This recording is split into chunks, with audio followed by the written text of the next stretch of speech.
So it's May and it snowed. And it's a good time for us to look at Huck Finn 9, which I think people are making sort of a basic mistake on. Before we get there, Rourke would like you to know that it's Shaggy's world. Quote says, I am like tired of Earth, these people. I'm tired of being caught in the tangle of their lies. Of course, this is from Watchmen.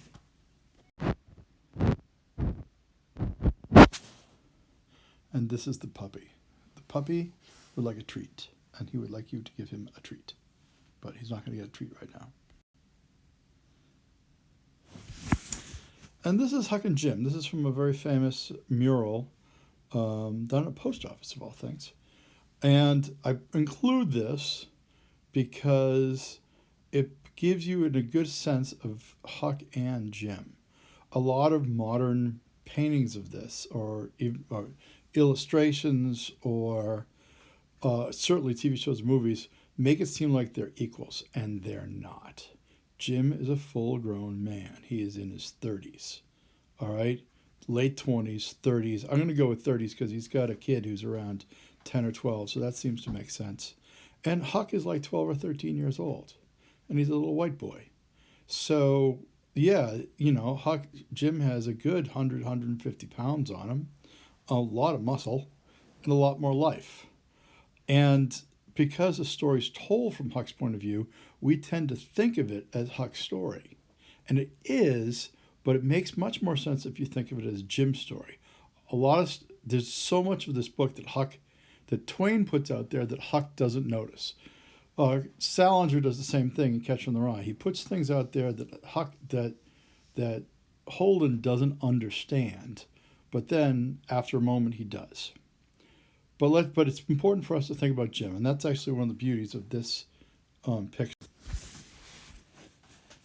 This is from an illustration within the book from the first edition that Twain approved of, and you notice that one of the great criticisms of Jim is that Jim is often portrayed as a stereotype, as just sort of as was massa, just like a dumb slave. And that's not how Twain saw him. And by putting his voice in dialect, it appears that way because we're used to thinking, oh, you have to speak appropriately. But everybody speaks in dialect in this book. And that makes modern readers think they're dumb, but they're not. They're just speaking in dialect. This is a more modern interpretation of what Jim looks like. This is the same guy. It's a woodcut. You see he's got a dark face. You see that he's sad. You look at the size of his hands and what his hands look like. All right, so this is Jim. Now, this might be just a little bit too somber and a little out of the way, but it's a good way of sort of counteracting Huck's view of Jim as somebody who's kind of at his level, and he's not. Go back one more. So what I want to encourage everyone to do is to read this book, read these chapters from Jim's point of view. Jim is 35 years old. Jim is a runaway slave. Jim, if he's found by anybody, can get sold for $800 or $1,000. There's a reward for him that's a couple $100, so that would be nice. But otherwise, they could be like, hey, it's a slave. Doesn't have any papers. Doesn't matter. It's a black man. Let's just sell him. All right, so, and Jim is here dealing with a 12-year-old boy. Now, everything is tied up with this 12-year-old boy. First, he has a gun. Second, he knows how to survive and everybody can eat and it's all going to be fine out there, and Jim doesn't. So he really needs Huck. All right? But Huck's a 12-year-old boy, so when is he going to turn around and say, you know what, I'm done with playing, I'm going to go home? If he just says I'm done with playing, go home, Jim is screwed. Because he can't survive out there in the woods, and if he goes back with Huck, he gets sold down the river away from his family for $800. And if he just hangs out on the island, sooner or later somebody's going to see a black man alone, and they're going to say, found money. It is literally like leaving the keys in your car and the engine running. Someone's going to come by and take it. It's even less than that, because if they take your car, they've clearly stolen it. There's a license plate, there's everything else. There's no registration for Jim. Someone just takes him and then can just sell him or use him or whatever because he's a slave. There's no answer. Jim absolutely depends on Huck, 100%. So whenever he's talking to Huck or being around Huck, there's a level of Jim trying to take care of his own business. He's stuck. He is completely stuck. He can't go back. He can't go forward without Huck. Whatever he's going to do to survive, he needs Huck. And one last thing, if he goes on the Illinois shore, he's free. But he can't get to Illinois without the canoe and without Huck. So this is an interesting little trick that I found out. It's a woman who went through most of the illustrations in Huck Finn that featured Jim and replaced it with a robot. And the reason why she does this is she wants to highlight the fact that people don't see Jim as a person. And so they look at Jim and they say, oh, he's a person, but he's not a person because he's a slave. So she makes him not a person at all.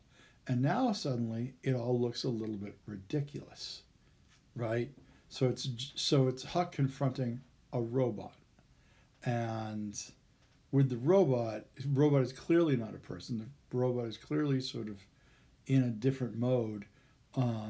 And Huck's not, but Huck is clearly, it makes sense because in terms of the law at that time, this is right. Huck would own the robot. And the robot would be something that anybody could grab no matter what. Go back to this for a second. So this becomes a real, so I want to look at a couple things here. Actually, interesting chapter this way. Here's the first part, it's interesting. So there's this storm. And early on in the storm, Jim said, before the storm, he says, oh, listen to the chickens. Listen to the birds. They know there's a big rain coming. And it's just passed away. It's just whatever.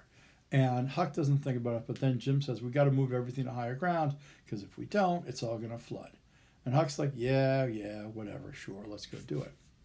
So now, of course, there's a flood. And it's a huge flood, which makes sense. It's true in the Mississippi. This happens, you have a huge flood, you have a huge rainstorm up ahead, and the Mississippi can rise several feet, and this can go happen. So there's this flood, and they're up in their cave, and they're safe. And Huck's like, oh, yeah, I've got some lunch, everything's cool, having a good time, this is great. And he's had some great, the description of the thunderstorm, great language. Other stuff, great language. And Jim says, well, you wouldn't have been here had it been for Jim. You've been down in the woods without any data and getting most drowned too. Dat you would, honey. Chickens know when it's going to rain, and so do the birds, child. It's easy to go past this, but you shouldn't. But what Jim is doing right here is he's saying, you need me. He's making an argument to say, you need me. I have knowledge. Because frankly, up to this point, Huck doesn't need Jim. He doesn't need him. He emotionally needs him. He wants him around because he feels so lonely, but he doesn't need Jim to help survive. He doesn't need Jim to row. He doesn't need Jim to do anything. So Jim has to prove to Huck that he needs him. So that's why this is an interesting little passage. Now, a bunch of you were pretty critical about Huck going in to scavenge this house. Now, remember, the house is floating. It's floating down the river. So it's going to get trashed. It's going to get trashed someplace or other. It's going to roll, and then it's going to go, and everything's going to break apart, and then it's just going to be little pieces. So you either get it now or it's all going to go. And so it's interesting from a rhetoric point of view that this is all one sentence. We got an old tin lantern, a butcher knife without any handle, a brand new Barlow knife with 2 bits at any store, and a lot of tallow candles, a tin candlestick, and something in a red tin cup, and a whole ratty bedquilt off the bed, and a reticule with needles and pins and beeswax and buttons and thread and all sorts of truck in it, and a hatchet and some nails, and a fish line as thick as my little finger, some monstrous hooks on it, a roll of buckskin, and a leather dog collar, and a horseshoe, and some vials of medicine that didn't have no label on them. And I was leaving, I found a tolerable curry comb, and Jim found a ratty old fiddle bow and a wooden leg. Huck is pumped that he's got all this stuff. And it's great. It's all riches. And as people point out, a lot of it's feminine. So somewhere along the line, Pap, who's the dead body, goes into this house, surprises them. I had because I am who I am. I thought this might have been a whorehouse, but I think another thought is that he went in trying to rip off this family. The family instead shot him in the back, and then as the water came, they abandoned the house, but they abandoned all of this valuable stuff in the house. Well, Huck's there to take it, and it's going to make his life a lot more valuable for him. But he's focused on all this. He's not focused on the dead body. Why isn't he focused on the dead body? I don't know. I think maybe he runs into a lot of dead bodies. Maybe there's, you by the side of the river, you're going to see bodies a bunch. Maybe that's it. Maybe he's intentionally avoiding the dead body and looking at this stuff. But it is weird that this is all one long sentence focused on the stuff he found. And last but not least, a heartbreaking last paragraph. Just a brutal last paragraph that, if you're reading it from Huck's point of view, doesn't appear to be anything. But if you read it from Jim's point of view, it's massive. So they're out there patrolling around the island, and they go down and they find the house. And they paddled over to, and he tells them to hide over the quilt and puts it over his head because people could tell he's a nigger a good ways off. And why is that a problem? Because he doesn't want other people rowing over saying, "Hey, boy, what are you doing?" and then taking Jim. And Jim doesn't want that and he either, so they hide him. He paddles over to the Illinois shore, which is free, and drifted down half a mile doing it. I crept up the dead water under the bank and had no accidents and didn't see nobody. We got home all safe. He's at Illinois. If Jim hops out the boat, he's free. He's completely free. He's gone. But Huck's not thinking about Jim's freedom. Huck's thinking about Huck. Huck's thinking about how he can survive and everybody can be faced. We got home all safe. Well, who's this we, Kimosabe? Yes, Huck and Jim both got back to their cave because they're in this cave and they have all their stuff and they're comfortable together and no one's betraying them. They're home and they're safe in the cave, but that's not going to be Jim's home. That's not where Jim wants to be. The we in this case is making some big assumptions about Jim and Huck. Just because it's told from Huck's point of view, don't assume he's legit. It's better to think of this through Jim's point of view and what's going on in Jim's mind. So here's some of the homework, and I wanted to just point out some stuff.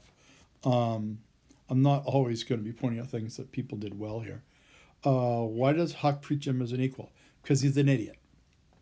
Because Huck doesn't know that Jim is his superior in most ways. And even as an equal, he's not really an equal because he's a 35-year-old man.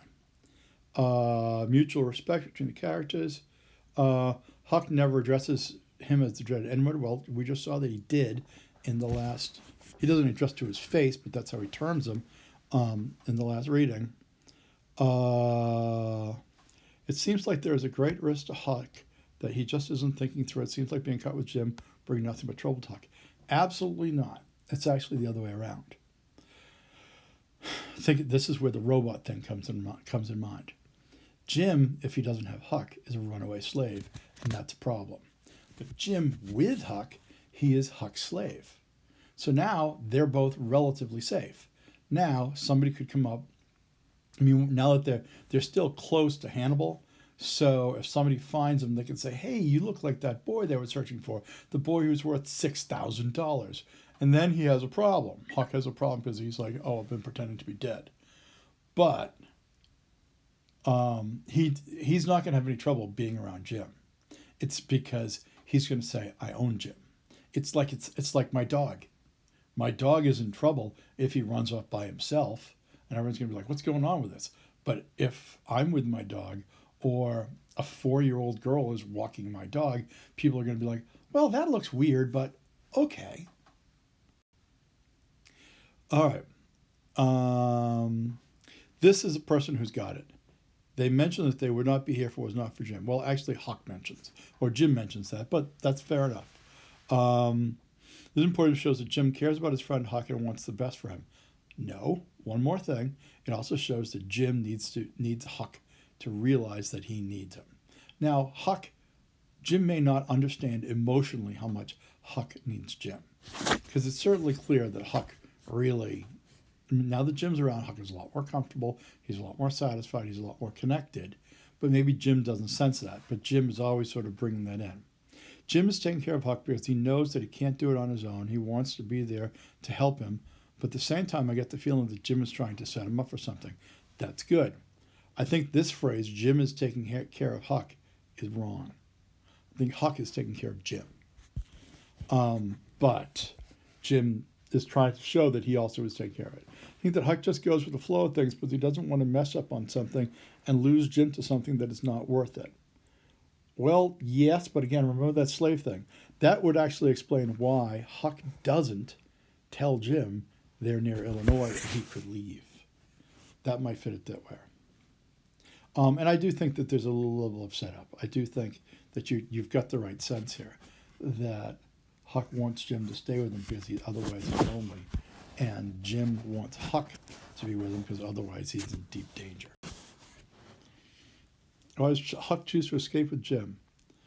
Why does Huck take to Jim as much as he does? I think this is right, that they both have lived in life situations they did not want to be in. And certainly this point about being home was a really nice point.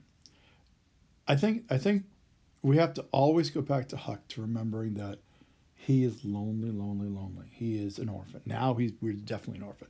Dad's dead. So he's an orphan. So he has no place where he feels comfortable. He has nothing that's there.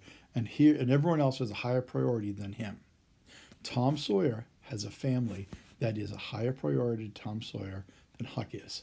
Huck has no family, so Tom Sawyer is Huck's highest priority. Well, now not, because Tom Sawyer is back there, so now he's with Jim. Jim seems to be all right. Now Huck isn't lonely anymore. Everything seems okay. All right, I hope you all survived the snow. I know this was a little bit longer, but I think this helps make more sense. Read the book from Jim's point of view, not Huck.